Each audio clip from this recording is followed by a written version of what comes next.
Hello दोस्तों, welcome to my MMPS। Class 10th के लिए फिजिक्स का पहला चैप्टर प्रकाश का परावर्तन चल रहा है। इससे पहले वाले वीडियो में गोलीय दर्पण के विभिन्न पद तक हम लोगों ने पढ़ लिया था। अगला टॉपिक है गोलीय दर्पण की फोकस दूरी और वक्रता त्रिज्या में संबंध। इंग्लिश में बोलेंगे relation between F and R। तो आइए हम लोग समझते हैं कि गोलीय दर्पण की फोकस दूरी और उसकी वक्रता त्रिज्या में क्या संबंध होता है। माना कि m डैश एक अवतल दर्पण है, तो अवतल दर्पण एक गोलीय दर्पण है, तो हम लोगों ने एक अवतल दर्पण लिया और उसका नाम रख दिया m डैश।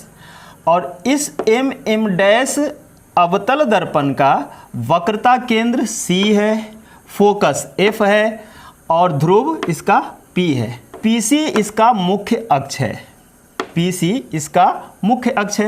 अब हम लोगों को करना क्या है, हम लोगों को मुख्य अक्ष के समांतर एक प्रकाश की किरण लेनी है और उसको दर्पण पर डालना है। तो हम लोगों ने मुख्य अक्ष PC के समांतर एक प्रकाश की किरण लिया जिसका नाम AB रखा और AB प्रकाश की किरण को दर्पण पर हम लोगों ने डाला। तो दर्पण पर डालने के बाद किसी भी प्रकाश की किरण को जब दर्पण पे डाला जाता है तो क्या होता है, उसका परावर्तन होता है। तो यहाँ इसका परावर्तन कहाँ से होगा, तो फोकस की परिभाषा ही यह कहती है कि मुख्य अक्ष के समांतर जितनी भी प्रकाश की किरणें दर्पण पर आएंगी उसका परावर्तन फोकस से ही होगा। फोकस की परिभाषा क्या है, याद कीजिए कि मुख्य अक्ष के समांतर आती प्रकाश की किरणें दर्पण से परावर्तन के बाद मुख्य अक्ष को जिस बिंदु पर काटे उस बिंदु को दर्पण का फोकस कहते हैं। तो इसका मतलब यही हुआ कि मुख्य अक्ष के समांतर दर्पण पर प्रकाश की जितनी भी किरणें पड़ेंगी सबका परावर्तन फोकस से ही होगा। ये भी एक किरण लिया था हमने जिसको दर्पण पर डाला, इसका परावर्तन F से हो जाएगा। अब देखिए, जब यह दर्पण पर डाला यानी कि ये किरण दर्पण पर आकर पड़ी तो जिस बिंदु पर आकर पड़ी उस बिंदु का नाम क्या होगा, इस किरण का नाम हो जाएगा आपतित किरण और जिस बिंदु पर आकर यह किरण पड़ेगी उस बिंदु का नाम हो जाएगा आपतन बिंदु। तो हम लोग यहाँ पर क्या करेंगे कि वक्रता केंद्र से, दर्पण के वक्रता केंद्र से आपतन बिंदु पर एक लंब डालेंगे। दर्पण देखिए, एक चीज़ समझिए कि जैसे यह एक गोला है, यह एक वृत्त है, तो वृत्त के केंद्र से वृत्त की परिधि पे जो सीधी रेखा खींची जाती है, वृत्त के केंद्र से वृत्त की परिधि पे जो सरल रेखा खींची जाती है तो यह परिधि के साथ 90 डिग्री का कोण बनाता है। यह क्या करता है, परिधि के साथ 90 डिग्री का कोण बनाता है। मैथ में आप लोग इस चीज़ को पढ़ेंगे। तो वही चीज़ यहाँ पर होगा कि बिंदु C से बिंदु B पे अगर हम कोई रेखा खींचेंगे तो यह ऑटोमेटिक अभिलंब हो जाएगा, या हम उसको ऐसे कह लें कि यह आपतित किरण है और यह आपतन बिंदु है। तो आपतन बिंदु पर हम वक्रता केंद्र से एक लंब डालेंगे। जैसे ही यह एक लंब डाले, और कहाँ डाले भाई, आपतन बिंदु पर डाले, तो आपतन बिंदु पर डाला गया लंब क्या कहलाता है, अभिलंब कहलाता है। तो अब देखिए आगे कि आपतित किरण, ये आपतित किरण और अभिलंब के बीच जो कोण बनता है उस कोण को हम क्या कहते हैं, तो आपतित किरण और अभिलंब के बीच बने कोण को हम आपतन कोण कहते हैं। तो यहाँ देखिए, ये वाला कोण हमारा हो गया आपतन कोण और आपतन कोण को हम स्मॉल आई से निरूपित करते हैं। तो यहाँ पे हम लिख सकते हैं स्मॉल आई। उसी प्रकार यह परावर्तित किरण है और यह अभिलंब है। तो परावर्तित किरण और अभिलंब के बीच जो कोण बनता है उसको हम परावर्तन कोण बोलते हैं। तो ये वाला कोण जो होगा हमारा, ये क्या हो जाएगा, परावर्तन कोण हो जाएगा। यानी कि इसको हम स्मॉल r से निरूपित करते हैं। और परावर्तन के नियम से हम क्या जानते हैं, हम यह जानते हैं कि परावर्तन का दूसरा नियम याद कीजिए आप लोग। परावर्तन का दूसरा नियम क्या है कि आपतन कोण बराबर परावर्तन कोण, यानी आपतन कोण परावर्तन कोण के बराबर होता है। तो यहाँ पे वही नियम इस्तेमाल होगा कि ये हमारा आपतन कोण है और यह हमारा परावर्तन कोण है, तो ये वाला कोण इस कोण के बराबर होगा। यहाँ से ये वाला कोण और यहाँ से ये वाला कोण, तो इस कोण का नाम क्या है भाई? तो ए बी सी, कोण ए बी सी ये वाला कोण बराबर होगा कोण सी बी एफ के, इस वाले कोण के बराबर होगा, क्योंकि यह आपतन कोण है और यह परावर्तन कोण है। तो हम जानते हैं कि आपतन कोण परावर्तन कोण के बराबर है। वही चीज़ यहाँ लिखा हुआ है कि कोण ए बी सी बराबर कोण सी बी एफ, कोण ए बी सी बराबर है कोण सी बी एफ के, ये वाला कोण इस कोण के बराबर है। तो कैसे बराबर है? तो यह परावर्तन के नियम से बराबर है। इसको हम लोग मान लेंगे समीकरण 1। अब एक चीज़ समझिए आप लोग, देखिए कि यह एक सरल रेखा है, यह एक सरल रेखा है और इसके समांतर एक सरल रेखा और हम खींच देते हैं। ये दो सरल रेखाएं, ये दोनों समांतर रेखाएं हैं और एक तिर्यक रेखा अगर इसको प्रतिच्छेद करती है, तिर्यक इसको प्रतिच्छेदी रेखा कहते हैं, तो कोई तीसरी रेखा अगर इसको प्रतिच्छेद करती है तो ये वाला एंगल और ये वाला एंगल एकांतर कोण कहलाता है। ये एंगल और ये एंगल एकांतर कोण कहलाता है और एकांतर कोण का गुण होता है कि ये दोनों एक दूसरे के बराबर होता है। अगर हम यहाँ से इसको मिटा दें, इसको यहाँ से मिटा दें और यहाँ पे इस तरह का बना दें, इस तरह से बना दें, फिर भी तो ये वाला कोण इस कोण का एकांतर कोण है और जब ये वाला कोण इसका एकांतर कोण है तो हम जानते हैं कि एकांतर कोण आपस में बराबर होते हैं। सेम यही सिचुएशन यहाँ भी है, देख लीजिए कैसे, क्योंकि हमने क्या लिया था, ए बी को समांतर लिया था पी सी और बी सी, ये जो रेखा है ये यहाँ से यहाँ तक BC इस दोनों को प्रतिच्छेद करती है, तो ये वाला एंगल और ये वाला एंगल आपस में बराबर होगा, क्योंकि ये एंगल इस एंगल का एकांतर कोण है, यानी कि ये वाला कोण इस कोण का एकांतर कोण है और हम जानते हैं कि एकांतर कोण आपस में बराबर होते हैं। जैसे यहाँ पे हमने देखा, सेम वही सिचुएशन यहाँ पर है। तो एकांतर कोण कौन सा हो गया भाई? तो कोण ए बी सी और कोण बी सी एफ ये दोनों एक दूसरे का एकांतर कोण है और यह दोनों एक दूसरे के बराबर है। तो वही चीज़ यहाँ लिखा हुआ है कि चूंकि ए बी समांतर है पी सी के, चूंकि ए बी समांतर है पी सी के एवं बी सी तिर्यक छेदी रेखा है, बी सी तिर्यक छेदी रेखा है, इसलिए कोण ए बी सी बराबर है कोण बी सी एफ, कोण बी सी एफ के। कैसे बराबर है? तो एकांतर कोण बराबर होते हैं, इसलिए यह बराबर है। इसको हमने मान लिया समीकरण 2, इसको मिटा देते हैं। इसको हमने मान लिया कि यह समीकरण 2 है। अब एक चीज़ ध्यान दीजिए कि अगर दो समीकरण हो, उसका एक पक्ष बराबर है, दोनों समीकरण का अगर एक पक्ष बराबर है तो उसका दूसरा पक्ष भी बराबर होगा। इसको यूं कह लीजिए कि दो समीकरण में अगर RHS बराबर है तो उसका LHS भी बराबर होगा, या अगर दो समीकरण में दोनों का LHS बराबर है तो दोनों का RHS भी बराबर होगा। तो यहाँ देखिए कि समीकरण एक क्या है? कोण ABC बराबर कोण CBF और समीकरण 2 क्या है? कोण ABC बराबर कोण BCF।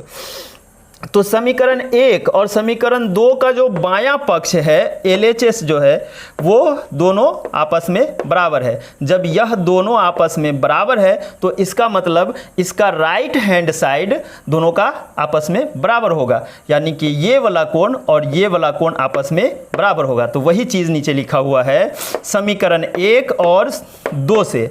क्या भाई? तो कोण CBF बराबर होगा कोण BCF के। कोण CBF BF यानी ये वाला कोण बराबर होगा इस कोण के BCF के। यहाँ तक समझ में आ गया। इसको एक तरीके से और समझ सकते हैं। देखिए हम लोगों ने सिद्ध किया कि ये वाला कोण और ये वाला कोण दोनों आपस में बराबर, ये आपतन कोण है और ये परावर्तन कोण है, तो दोनों आपस में बराबर है। उसके बाद हम लोगों ने सिद्ध किया कि ये वाला कोण और ये वाला कोण दोनों एकांतर कोण है और दोनों आपस में बराबर है। अब देखिए ये वाला कोण और ये वाला कोण बराबर है आपस में, और ये वाला कोण और ये वाला कोण बराबर है आपस में, तो इसका मतलब यह हुआ कि यह वाला कोण इस वाले कोण के बराबर होगा। वही चीज़ यहाँ पर है। अब एक चीज़ और समझ लीजिए आप लोग कि अगर कोई त्रिभुज है, देखिए यहाँ अगर कोई त्रिभुज है और इस त्रिभुज का कोई दो कोण, ये वाला कोण और मान लीजिए ये वाला कोण, ये कोण इस कोण के अगर बराबर है तो यह त्रिभुज समद्विबाहु त्रिभुज होगी। और जो कोण आपस में बराबर है तो उसके सामने वाली भुजा, इस कोण के सामने वाली भुजा ये है और इस कोण के सामने वाली भुजा ये है, तो ये दोनों भुजाएं भी, ये भुजा और ये भुजा, ये दोनों भुजाएं आपस में बराबर होंगी। तो वही चीज़ यहाँ पे है। देख लीजिए कि यहाँ एक त्रिभुज बना हुआ है BCF और इस त्रिभुज में ये वाला कोण इस कोण के बराबर है। इसका मतलब कि यह एक समद्विबाहु त्रिभुज है और इस कोण के सामने की भुजा ये CF है और इस कोण के सामने की भुजा FB है। यहाँ से ये वाली भुजा है और ये वाली भुजा है। तो जब ये कोण और ये कोण आपस में बराबर है तो इस कोण के सामने की भुजा ये और इस कोण के सामने की भुजा ये दोनों भुजाएं आपस में बराबर होंगी। तो वही चीज़ यहाँ लिखा गया है। अब त्रिभुज BCF में चूंकि कोण CBF बराबर है कोण BCF के, इसलिए CF बराबर FB होगा। CF बराबर FB होगा भाई। तो कैसे होगा यह? तो यह समद्विबाहु त्रिभुज के गुण से होगा, क्योंकि हम जानते हैं कि समद्विबाहु त्रिभुज की दो भुजाएं आपस में बराबर होती हैं। इसको हम समीकरण 3 मान लेते हैं। ये हमारा समीकरण 3 हो गया। अब एक चीज़ और समझिए आप लोग, थोड़ा ध्यान दीजिए यहाँ पे कि एक बिंदु यहाँ है, एक बिंदु यहाँ है और एक बिंदु यहाँ है। इस बिंदु से इस बिंदु पर एक रेखा खींची गई, इस बिंदु से इस बिंदु पर एक रेखा खींची गई। मान लीजिए कि यहाँ नहीं बल्कि यहाँ है बिंदु, तो यहाँ देखिए। अब आपको देखने में लग रहा होगा कि ये वाली रेखा छोटी है और ये वाली रेखा बड़ी है। इसमें अब थोड़ा सा हम लॉजिक इस्तेमाल करेंगे। क्या करेंगे कि इस बिंदु को इस बिंदु के थोड़ा निकट लाएंगे, करीब लाएंगे और यहाँ डालेंगे। उसके बाद इस बिंदु से, यहाँ जो बिंदु है, इस बिंदु से एक सरल रेखा यहाँ हम डालेंगे, इस बिंदु पर डाला। तो देखा क्या हमने कि ये वाली जो रेखा है इस वाली रेखा से थोड़ी छोटी हो गई। अब क्या करेंगे, फिर इस बिंदु को उठा के थोड़ा और करीब करेंगे यहाँ हम, और इसी बिंदु से फिर इस बिंदु पर एक हम रेखा खींचेंगे। तो यहाँ पे देखा हमने क्या कि ये वाली रेखा इस वाली रेखा से थोड़ी छोटी हो गई। अब इस बिंदु को उठाकर इस बिंदु के बिल्कुल करीब हम कर देते हैं। मान लीजिए कि बिल्कुल निकट कर दिए, यहाँ पे कर दिए। और उसके बाद इसी बिंदु से एक रेखा यहाँ पर हमने खींच दिया। मान लीजिए कि यह एक सरल रेखा हमने यहाँ खींच दिया।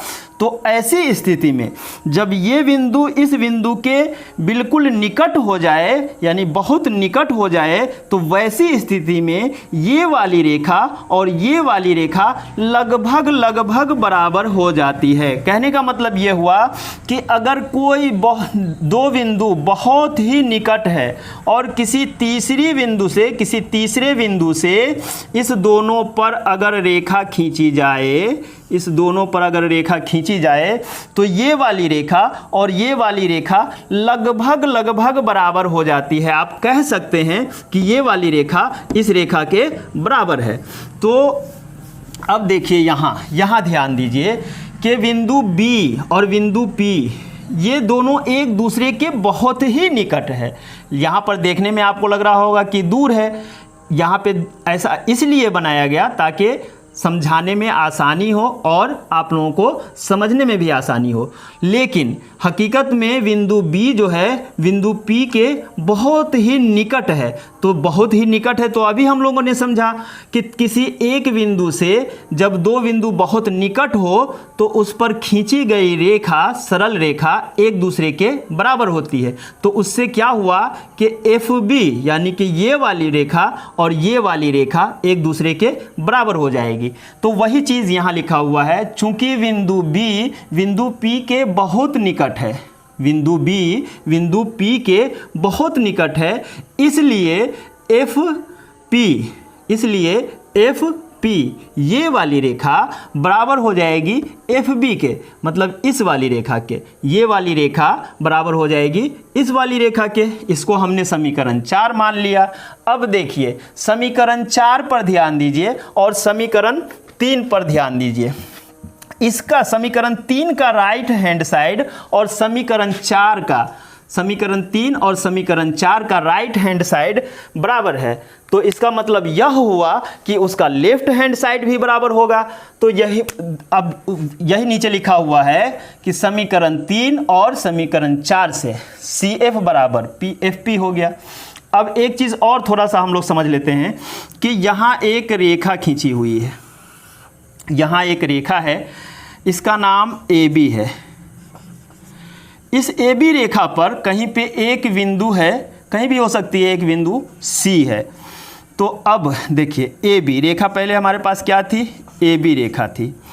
तो अब क्या AB को हम इतना लिख सकते हैं, इतना जोड़ इतना तो लिख ही सकते हैं, यानी कि AC जोड़ CB, AC जोड़ CB, इतना तो हम लिख सकते हैं। या तो आप AC जोड़ CB लिखिए या AB लिखिए, बात एक ही है। इतना जोड़ इतना लिखिए या इतना आप लिखिए, यहाँ से इतना लिखिए, दोनों बात बराबर है।